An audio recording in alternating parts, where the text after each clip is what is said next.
દક્ષિણ ગુજરાતને જાણે કે નદીઓએ ધમરોળીને મૂકી દીધું। ભારે વરસાદ ઉપરવાસમાં વરસ્યો અને વલસાડના હાલ બેહાલ થઈ ગયા। નદીઓ ગાંડી તૂર બની, ગામડાઓને ધમરોળી નાખ્યા। બીજી તરફ નદીમાં આવેલા પૂરના પાણી, એની પાછળ કાદવ કિચ્ચડ, ગંદકીનું સામ્રાજ્ય છોડીને ગયા છે।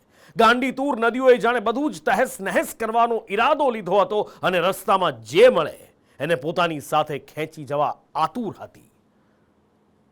ગાંડી તૂર નદીઓએ કર્યા હાલ બેહાલ, પૂરના પાણી છોડીને ગયા તારાજીના નિશાન, કાદવ કિચ્ચડ વચ્ચે રહેવા મજબૂર લોકો। વલસાડ જિલ્લામાં ભારે વરસાદના કારણે ઔરંગા નદી ગાંડી તૂર થઈ અને જાણે રસ્તાળ વાળવા બેઠી હોય એમ તેની પાછળ તારાજી વેરી ગઈ। નદી રસ્તો ભૂલી ગઈ, દરિયાના બદલે ગામને મળવા આવી।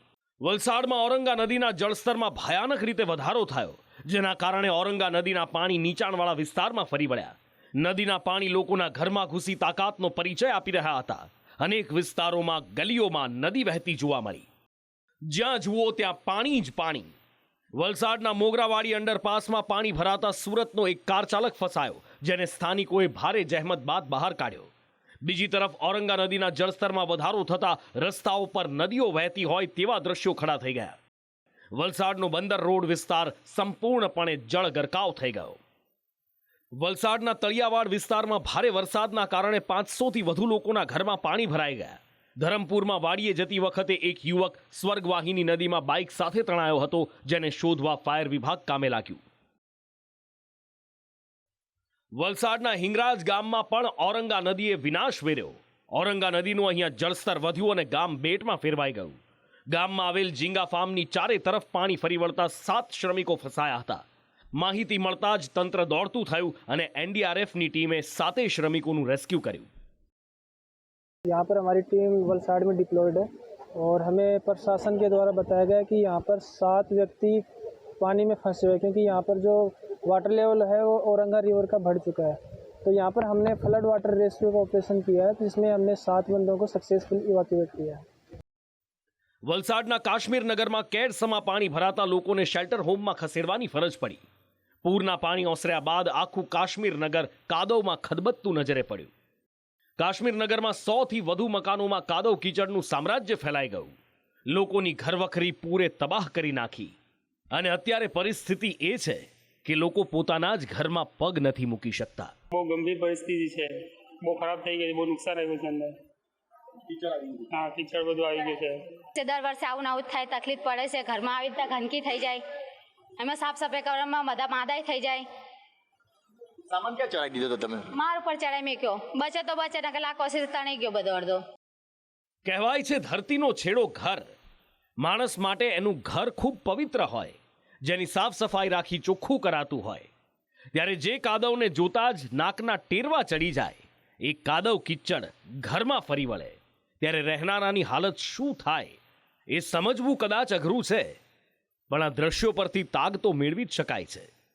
કોઈ હાથથી કાદવ બહાર કાઢી રહ્યું છે, તો કોઈ જે મળે એ સાધનથી પોતાના ઘરની સફાઈ કરી રહ્યું છે। આ લોકોના ખબર અંતર પૂછવા પોતાની એર કન્ડિશન ઓફિસ છોડીને કોઈ નેતા કે અધિકારી હજી સુધી ફરક્યા નથી। વલસાડના ભાગડા ખુર્દ ગામે પણ પૂરના પાણી ઓસર્યા બાદ તારાજીના દ્રશ્યો સામે આવ્યા। ભાગડા ખુર્દ ગામે પૂરના પાણી ઘૂસી જતા ગામ લોકો 20 કલાક સુધી ભૂખ અને તરસથી પીડાતા રહ્યા, પણ તંત્ર તેમની દરકાર લેવા પણ ન આવ્યું। પૂરના પાણી ઓસર્યા બાદ લોકો જાતે જ સફાઈ કરતા નજરે પડ્યા। આ છે તારાબેન અને રાજુભાઈ। એલર્ટ મળતા જ તેઓ ઘરબાર છોડીને ભાગ્યા। 20 કલાક સુધી તેઓ ભૂખ તરસથી પીડાતા રહ્યા। તેમનું કહેવું છે કે એમને દર વર્ષે આવી જ તકલીફમાંથી પસાર થવું પડે છે। હવે સ્થિતિ એ પેદા થઈ છે કે પાણી આવવાના સમાચાર મળતા જ તેઓ ગભરાઈ જાય છે કે ભાગીએ ક્યાં।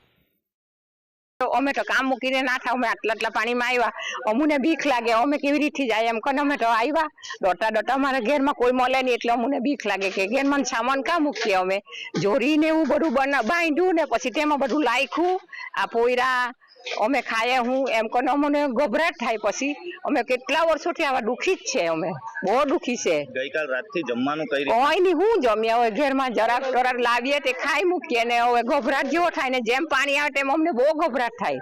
કેટલું પાણી ભરાય છે? પાણી તો આખું અમારા ઘેર છે, ઉપરથી પાણી જાય, ઉપરથી પાણી જાય છે। આજે કઈ નીચેથી ગયું ને આખું ગઈ બી મારો આટો ઘેર ઉપરથી પાણી ગયેલું મારું તો 4 વાર પહેલા 3 વાર પહેલા ત્યારે ઘરના અંદર કેટલો સામાન ફરાયો? સામાન તો બધો ખવાઈ ગયેલો અમારો તો. કોઈ નેતાઓ કે કોઈ જોવા મળવા આવ્યા? કોઈ નહીં. વલસાડમાં પૂરના પાણીએ હાલત બદથી બદતર કરી નાખી છે. પૂરના પાણીએ પહેલા ભૂખ અને તરસથી માર્યા અને પાણી ઓસર્યા બાદ હવે કાદવ કિચડ અને ગંદકીએ ઘરમાં રહેવું દુશ્વાર કરી દીધું છે. ગંદકીના કારણે રોગચાળાનો પણ ભય ફેલાયો છે. લોકોએ રોગચાળા સામે પણ લડવા હવે તૈયાર રહેવું પડશે. બ્યુરો રિપોર્ટ, સંદેશ ન્યૂઝ. વલસાડની સાથે સાથે નવસારી પણ પૂર પ્રકોપમાં આવી ગયું. પૂર પ્રકોપના ભરડામાં નવસારી માત્ર એક નહીં પણ બે નદીઓના ભરડામાં આવ્યું. અંબિકા અને કાવેરી બંને નદીઓએ રૌદ્ર સ્વરૂપ ધારણ કર્યું હતું અને ઠેર ઠેર જળબંબાકાર કરી નાખ્યો. જનજીવન અસ્તવ્યસ્ત કરી નાખ્યું. જ્યાં જુઓ ત્યાં માત્ર પાણી પાણી પાણી અને બરબાદી દેખાઈ રહી હતી. પૂર પ્રકોપમાં ઝૂઝતી પ્રજા, જ્યાં જુઓ ત્યાં પાણી જ પાણી, અસ્તવ્યસ્ત જનજીવન. અંબિકા નદીમાં આવેલા પૂરે નવસારી જિલ્લાને બાનમાં લીધું. અંબિકા નદીએ તેના કાંઠા વિસ્તારોને ધમરોળી નાખ્યા. આવા જ એક કાંઠા વિસ્તારના ભાઠા ગામે જળબંબાકાર થઈ ગયું. આરોગ્ય કેન્દ્ર પાણીમાં ગરકાવ થઈ ગયું. આરોગ્ય કેન્દ્રમાં પાણી ભરાતા આરોગ્ય કેન્દ્ર બંધ કરવું પડ્યું. દર્દીઓને ભારે હાલાકીનો સામનો કરવો પડ્યો. આરોગ્ય કેન્દ્ર બંધ થતા આરોગ્ય કર્મીઓ રોડ પર જ દર્દીઓને આરોગ્ય સારવાર આપતા જોવા મળ્યા. નદીઓના પાણી ગણદેવીના દેસર ભાઠા ફળિયામાં ફરી વળ્યા અને જળબંબાકાર થઈ ગયો. અહીંયા એક મહિલા પાણીમાં ફસાઈ હતી. બિલીમોરાની ફાયર વિભાગની ટીમે એ મહિલાનું રેસ્ક્યુ કર્યું અને સહી સલામત તેમને બહાર કાઢ્યા. નવસારીના ગણદેવીમાં નદીઓ ગાંડી તૂર થતા 960 લોકોનું સ્થળાંતર કરવાની ફરજ પડી અને પૂરના પાણી ઓસરતા ગણદેવીના ધારાસભ્ય નરેશ પટેલે અસરગ્રસ્ત વિસ્તારોની મુલાકાત લીધી. વાંસદા ચીખલીમાં પણ જોઈએ તો ખૂબ વરસાદ હતો. એના કારણે અંબિકા, કાવેરી અને ખરેડો, જૂજ અને કેલિયા બંને ઓવરફ્લો થયા છે. એટલે હવે કોઈ જગ્યાએ પાણી રોકાઈ શકતું નથી. એટલે સીધું પાણી નીચાણવાળા વિસ્તારમાં જ આવે છે અને ભયજનક સપાટી રાત્રે 1 થી 2 વાગ્યા સુધી જબરજસ્ત હતી. અને એટલા લોકોને ખસેડવાના હતા એટલા ખસેડી દીધા છે. 291 જેટલા ચીખલીમાંથી ખસેડવામાં આવ્યા અને 960 જેટલા આ ગંડેવી, બિલીમોરા ને જે કાંઠાનો વિસ્તાર છે એટલામાંથી આપણે બધાને ખસેડીને એકદમ વ્યવસ્થિત સ્થળે એ લોકોને અત્યારે રાખ્યા છે. ગણદેવીના ઘોલ ગામમાં પૂરના પાણીએ તારાજી વેરી. ધારાસભ્ય નરેશ પટેલ અહીંયા ટ્રેક્ટર પર બેસીને પહોંચ્યા અને અસરગ્રસ્ત વિસ્તારોની પરિસ્થિતિનો તાગ મેળવ્યો. અંબિકા નદીના પાણીએ નવસારીના બિલીમોરાને પણ ડૂબાડ્યું. બિલીમોરાના વાડિયા શિપયાર્ડ, વખારિયા બંદર રોડ સહિતના વિસ્તારો પાણીમાં ગરકાવ થયા હતા. જ્યાં જુઓ ત્યાં પાણી જ પાણી જોવા મળ્યું હતું. 500થી વધુ લોકોનું અહીંયા સ્થળાંતર કરવું પડ્યું હતું. આ જે વિસ્તાર છે વાડિયા શિપયાર્ડ સહિત વખારિયા બંદર રોડ, ભૂલકા ભવન સોસાયટી સહિતના આ વિસ્તારો પાણીમાં ગરકાવ થયા છે. અનેક લોકોના ઘરોમાં પાણી ભરાયા છે. ત્યારે લોકો સતત મોડી રાતથી હાલાકીનો સામનો કરી રહ્યા છે. નવસારીમાં અંબિકા અને કાવેરી નદીના પાણી લોકોના ઘરમાં ઘૂસી ગયા. નવસારીના વખારિયા રોડ વિસ્તાર અને ભૂલકા ભવન સોસાયટીમાં પાણી ઘૂસી જતા લોકોને હાલાકીનો સામનો કરવાનો વારો આવ્યો. પૂરના પાણી રહેણાંક વિસ્તારોમાં ફરી વળ્યા ત્યારે અહીંયા પણ તંત્ર દ્વારા 150થી વધારે લોકોનું સ્થળાંતર કરાયું. પાણી ઓસર્યા બાદ લોકો પોતાના ઘરે પરત આવ્યા અને બળજબરીથી ઘરમાં ઘૂસી ગયેલા પાણી અને તેની સાથે તણાઈ આવેલા કિચડને બહાર કાઢતા દેખાયા.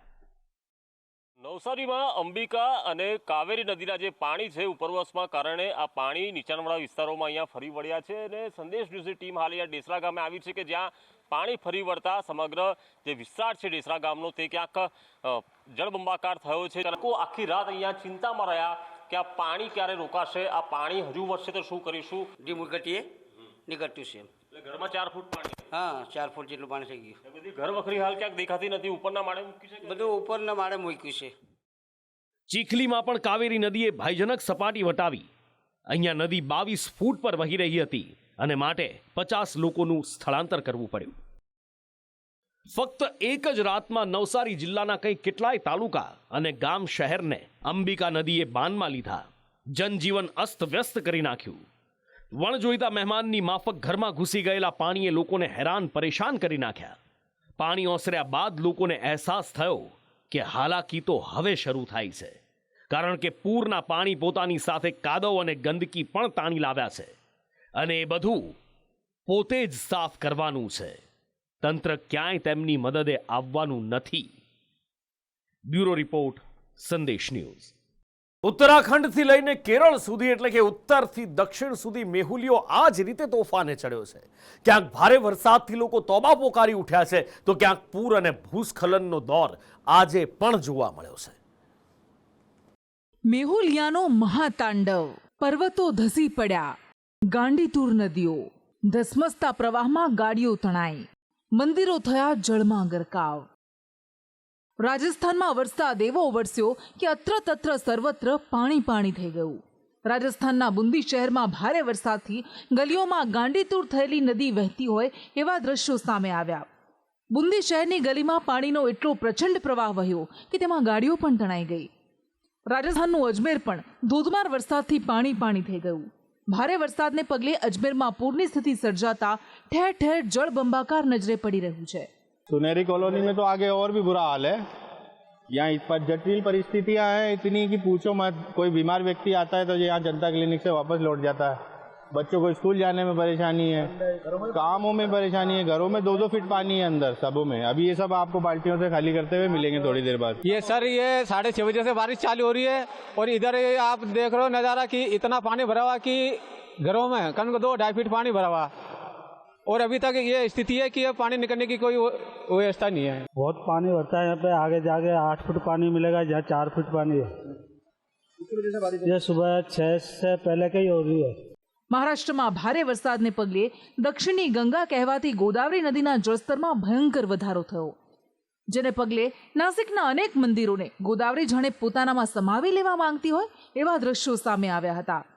ગોદાવરી નદી એટલી હદે ગાંડીતુર બની કે આખા નાસિકને બાનમાં લઈ લીધું.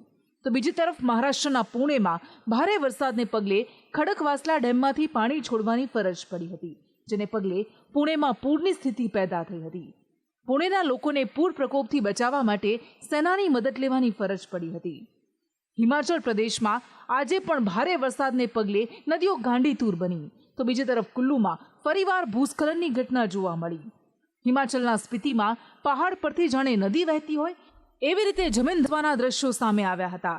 હિમાચલના માનેઢાંગ અને શિચલિંગમાં પણ ભૂસ્ખલન જોવા મળ્યું, તો બીજી તરફ હિમાચલના સેમજ અને રામપુરમાં વાદળ ફાટતા સર્જાયેલી તારાજીના ઘા હજુ પણ તાજા જોવા મળ્યા.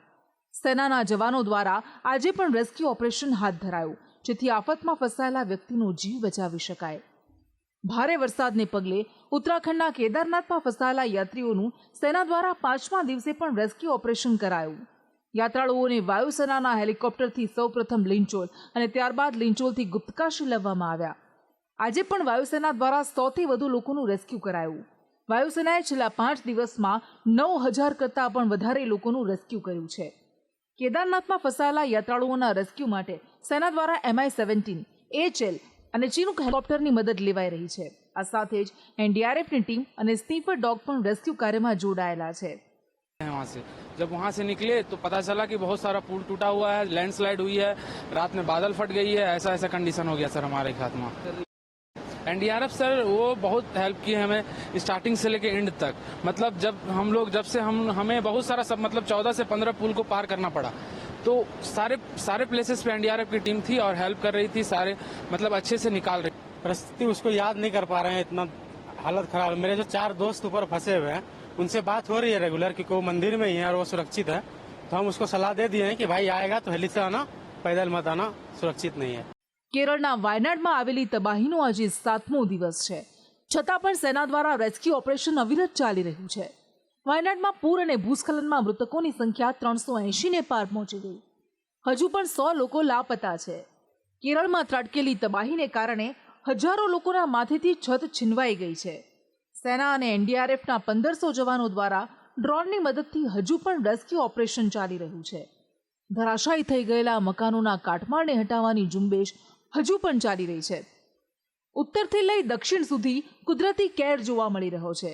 ક્યાંક ધોધમાર વરસાદ વરસ્યો છે, તો ક્યાંક ધુઆધાર વરસાદથી નદીઓમાં પૂર અને ભૂસ્ખલનની ઘટનાઓ જોવા મળી છે.